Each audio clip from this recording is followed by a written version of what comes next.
Hello mga bata! Ating awitin ang kantang Ako ay May Lobo.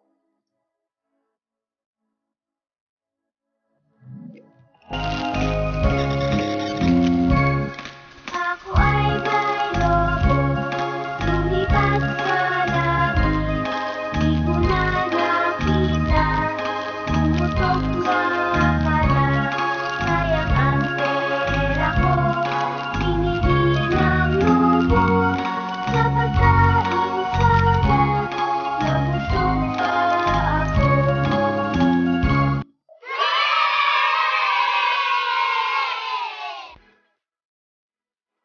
Mga bata, mahilig din ba kayo sa lobo? Opo, teacher!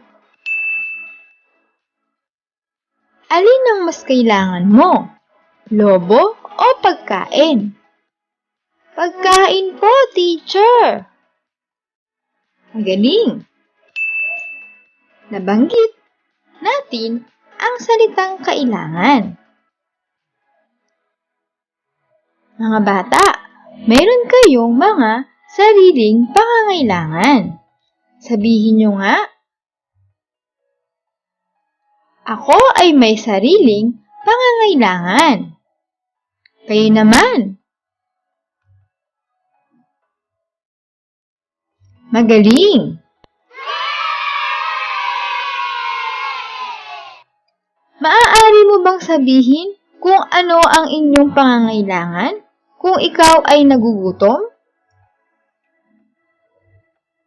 Pagkain po, teacher! Magaling! Ano naman ang iyong pangangailangan kung ikaw ay nauuhaw? Tubig po, teacher! Magaling! Ano naman ang kailangan mo pagkatapos mo maligo?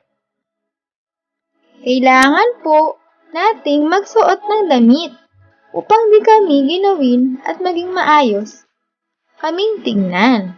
Tama! Magaling mga bata! Natutuwa ako dahil nasasabi ninyo ang inyong sariling pangangailangan. Ngayon naman ay sasabihin ninyo ang inyong pansariling pangangailangan ayon sa sumusunod na sitwasyon. Ang guro ay magpapakulay sa inyo. Ano ang inyong pansariling pangangailangan? Crayola po, teacher! Tama!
Galing mga bata!